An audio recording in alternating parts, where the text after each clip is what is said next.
Live from New Delhi, you're watching DD India Live, India's voice to the world. I'm Mark Lynn. Coming up in the next 30 minutes. President Draupadi Murmu confers the Prasar Bharati Samman Awards on 27 members of the Indian diaspora. Prasar Bharati Devastate 2025 comes to a close.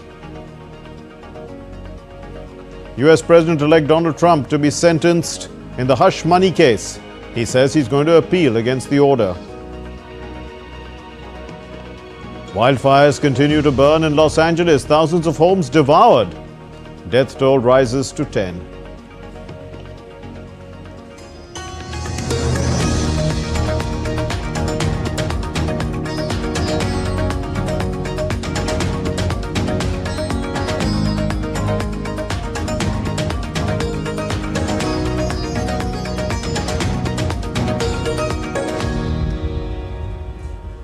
India's President Draupadi Murmu attended the valedictory session of the Prasar Bharati Samman Awards ceremony of the 18th Prasar Bharati Divas Convention in Odisha's Bhubaneswar today.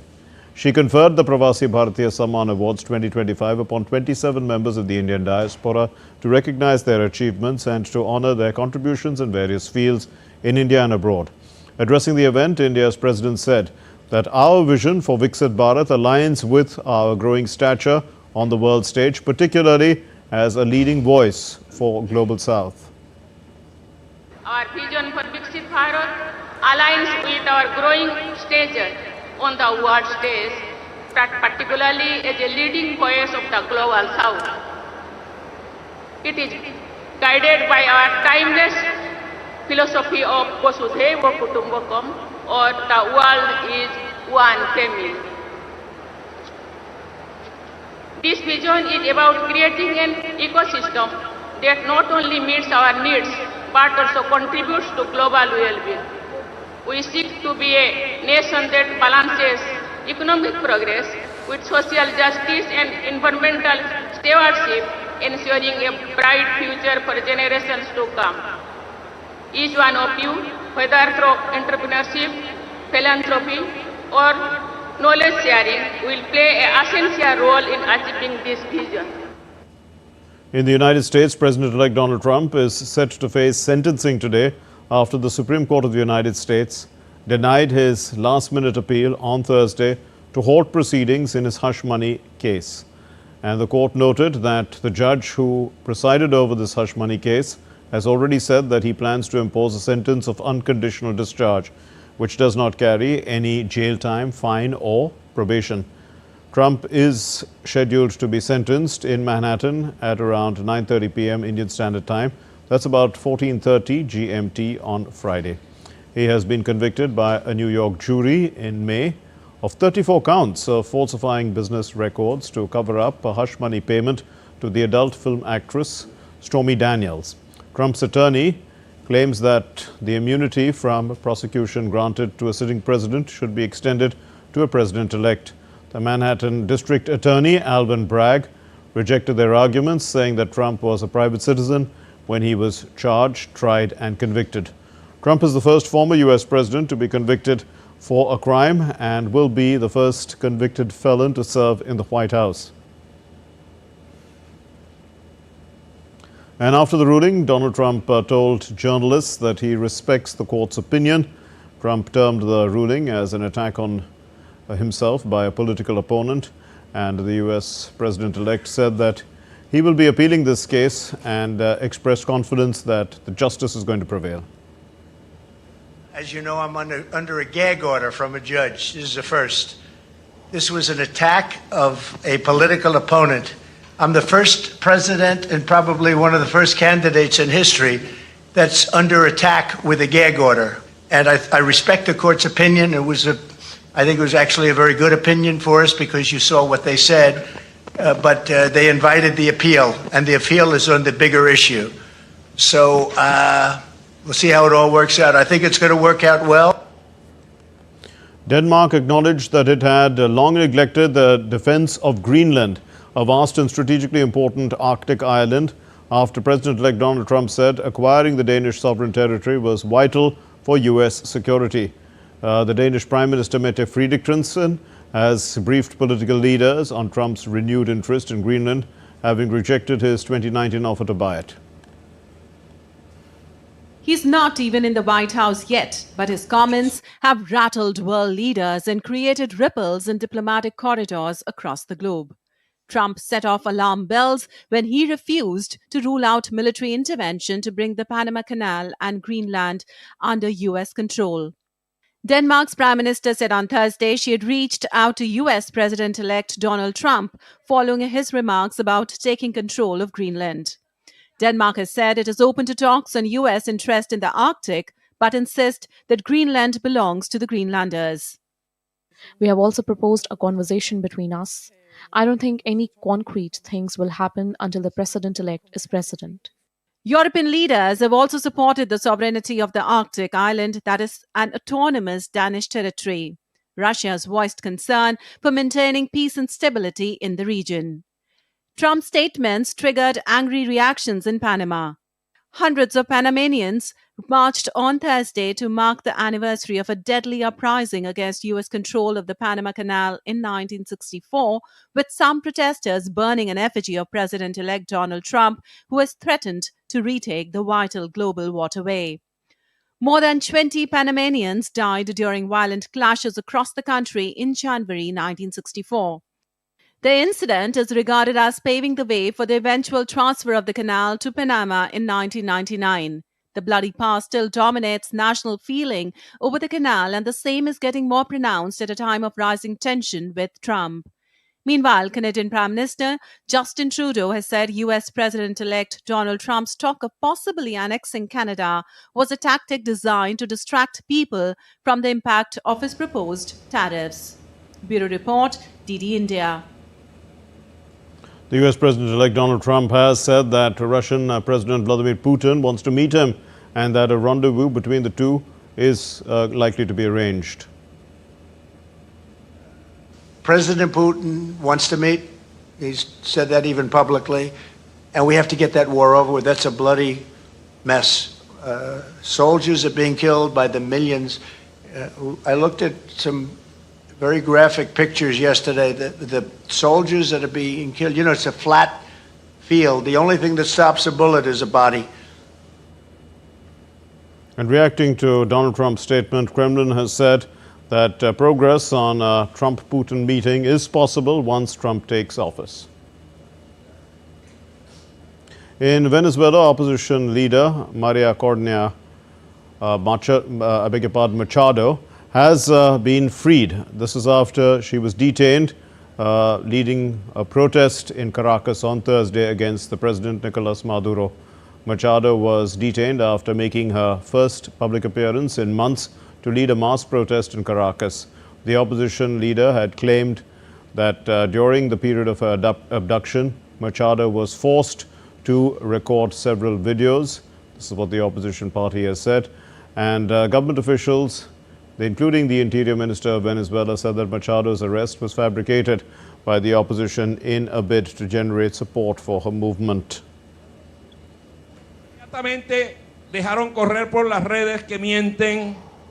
Fue secuestrada la Immediately they spread that lie on social media, that the Sayona was detained and nobody said anything. Immediately countries issued statements from vagabond ex-presidents, from political organizations saying we reject the detention of Maria Corina, we demand freedom, and that lady had been relaxing at home since early. Never and ever, never, I guarantee you, if we decided to detain her, she would already be detained.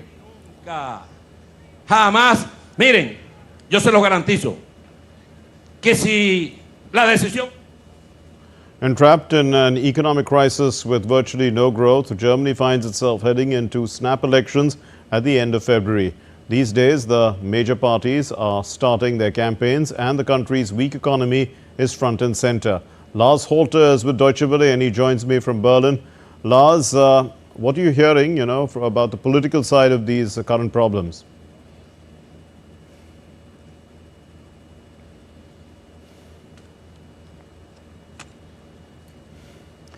Thanks for having me. Well, for now, I'm just glad that the weak economy is indeed the major topic for all the parties and that they're not wasting time on ideological battlefields, at least for now. In fact, the major parties are pretty much in agreement that German companies have to invest more to really fire up the economy again. So the question is, how do you get the corporate sector to invest more, especially in uncertain times?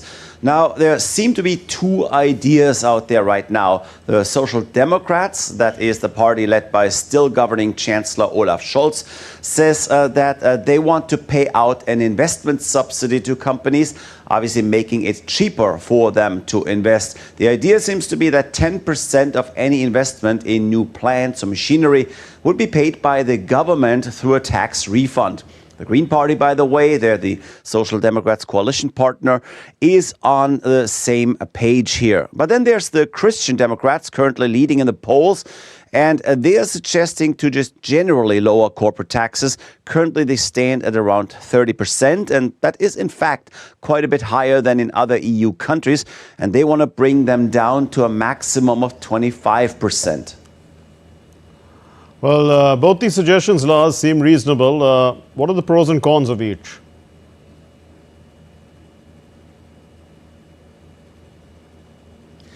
Well, let's start with the subsidy on investments. There definitely is one big plus for this option. It would be a very targeted approach. Money would flow only and specifically when a company is in fact investing.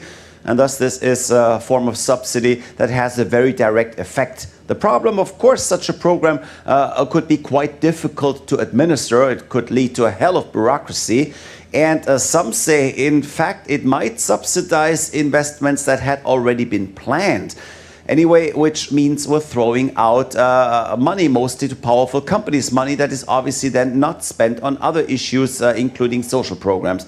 Well, but then we have the general tax cuts. The good thing, obviously, about that is that it leaves companies with more money, and some of that might, in fact, be invested. But it doesn't guarantee that. So as much as this option would be a lot easier to administer, it would not really tackle the issue with much precision. It would lead to less income for the government while not guaranteeing new growth at all.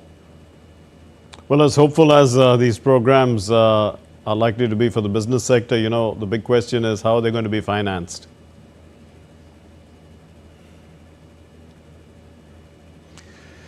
Yeah, that's a very good question. Indeed, both these ideas, the individual subsidy as well as the tax cut, are estimated to cost Germany around 18 billion euros per year.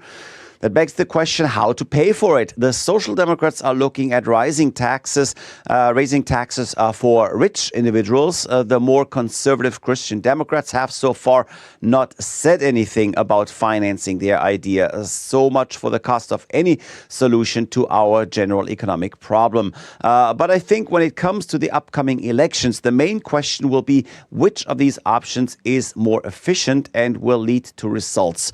And while the Social Democrats are saying that every euro of subsidies spent, every euro they spend on subsidies leads to 1.5 euros in investment, that's still just a number. Some analysts have long said that money isn't even the issue for companies when deciding over investment. They say companies are much more concerned about a lack of skilled workers and bureaucracy, and that these are what makes German businesses weary to invest. Okay, let's take a break, but still to come here on DD India Live.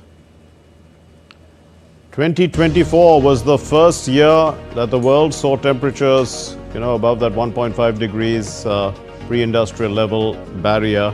And what does this mean? We're going to get you also other weather reports. This is from Japan, where it's freezing, as we can see, and a good report from Antarctica.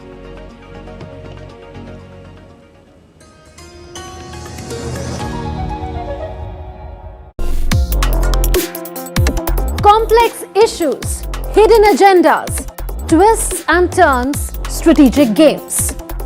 We think all dots are linked. We just need to connect them. Join me every week as I connect the dots to unravel hidden designs in statecraft, mysteries, and decode issues that matter to you. Watch Connecting the Dots with me at these times on DD India.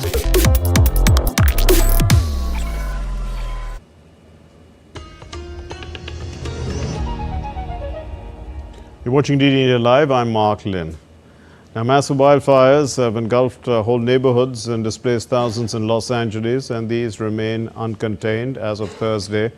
Amid chaos and reports of looting, the U.S. National Guard soldiers, they have been readied to hit the streets to help quell the disorder. The president there, President Biden, has asked the governor and the local officials to spare no expense in getting what's needed to be done to be done.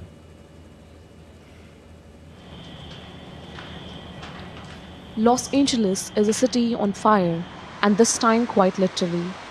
With smokes blanketing the sky and an acrid smell pervading almost every building, swaths of the United States' second largest city lay in ruins. Massive wildfires from the east and west remain totally uncontained even on Thursday.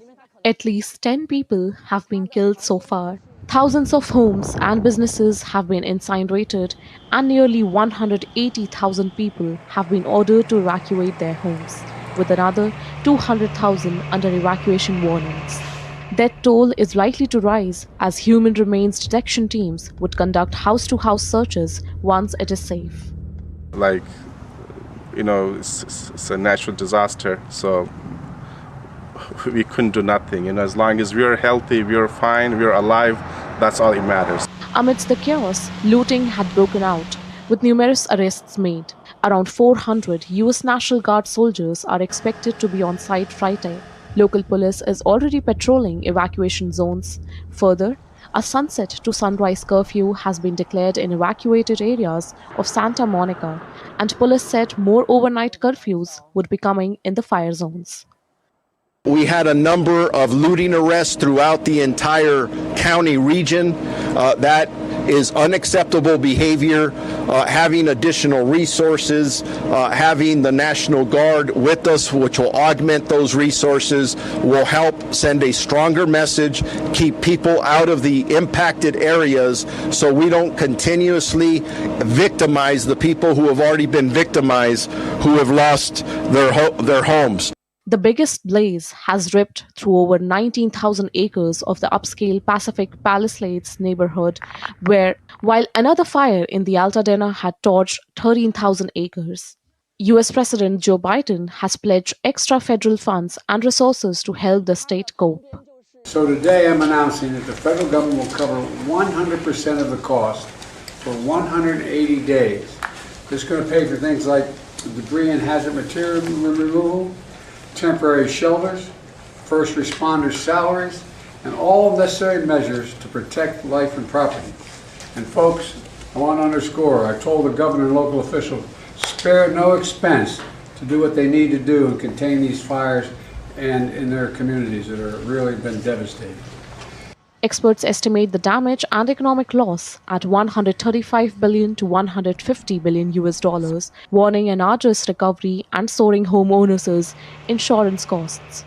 Officials warn that more strong winds are expected on Friday and that Tuesday of next week could see even more robust winds. It has been around 262 days without rain in the area and conditions are very dry. Bureau Report, DD India.